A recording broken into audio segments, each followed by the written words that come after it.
Obesity is a large problem, and just as we hope to turn obese people from big to small, we hope to turn the amount of obese people from America from large to small by implementing more rigorous physical education programs in schools at a younger age.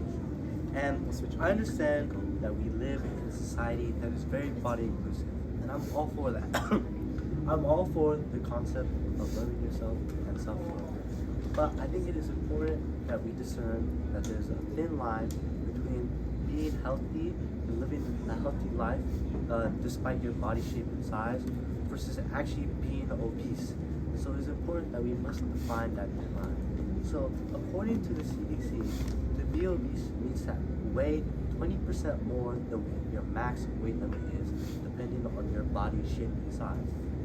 Meaning, a person's personal obesity is very subjective. It depends on their body, their height, their size, and it's very different from person to person.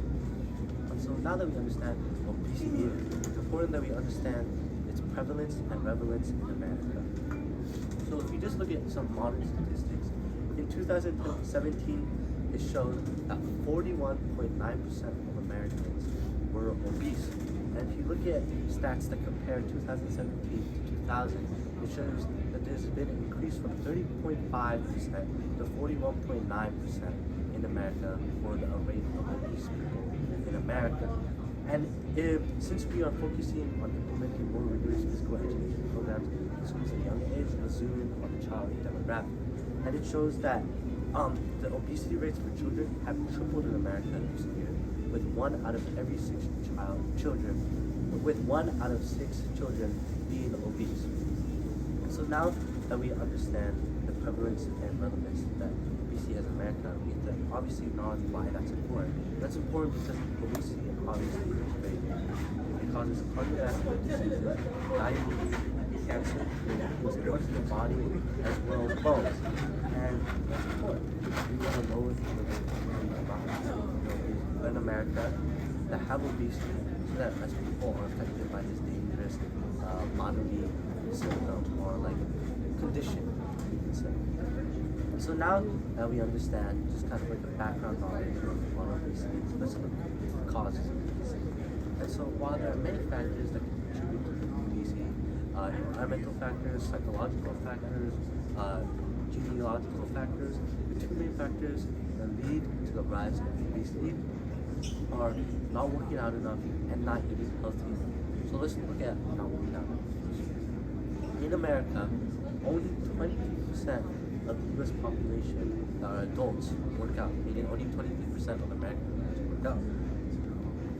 And if you zoom to our age, 6 to 17, I'm 18, that's still technically my age. It's important that we focus on this age because we will be implementing more rigorous physical education programs for different ages. Only 24% of this age group actually work out for the recommended 60 minutes a day.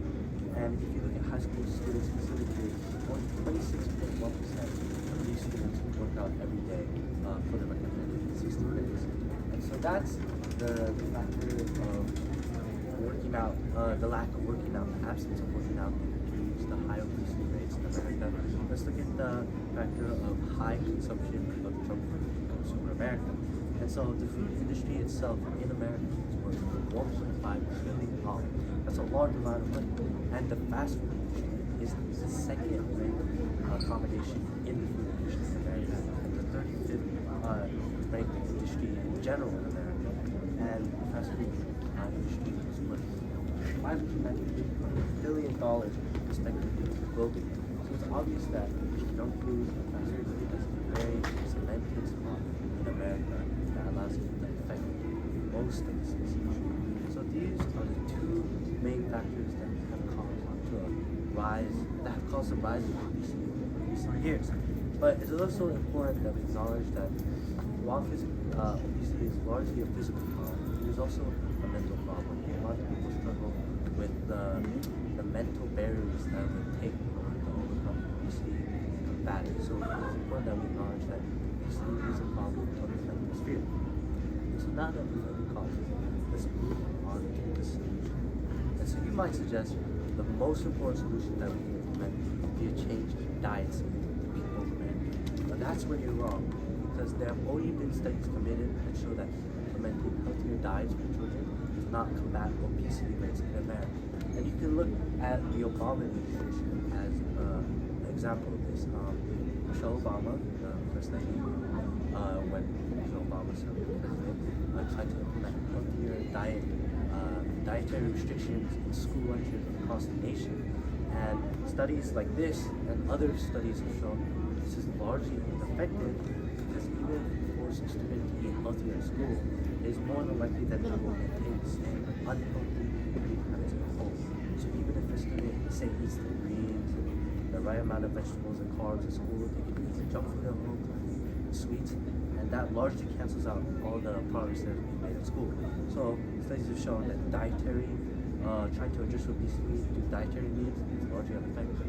And that's why my solution to combating obesity rates in America is through advocacy. Advocacy for what?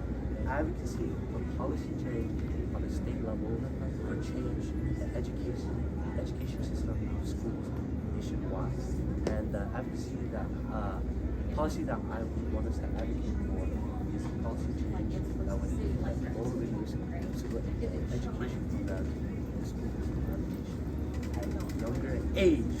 And so what this would do was it would obviously allow children to work out when they're younger.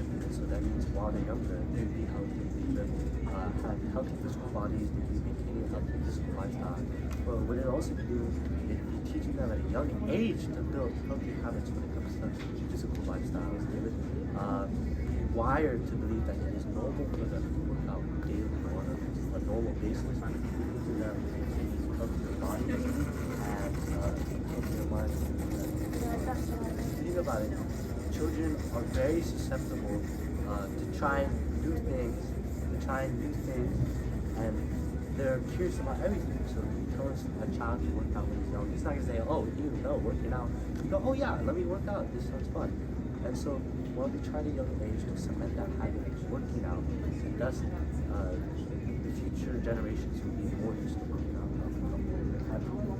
And another thing to bring up is a psychological phenomenon called the transfer effect, which states that learning one skill often encourages you to learn another skill. And this applies to working out. Studies have shown that more often than not, when people start to work out a lot and participate in physical activity,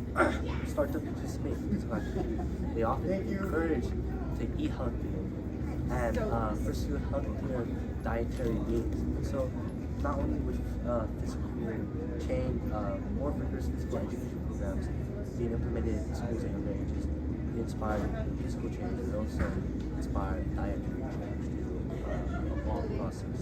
And so just one last note is that more physical activity for people would be better for people in general. Physical activity is healthy for the mind and the body. So even if you're not obese, doing these things on a regular basis and maintaining that healthier lifestyle is good for you in general.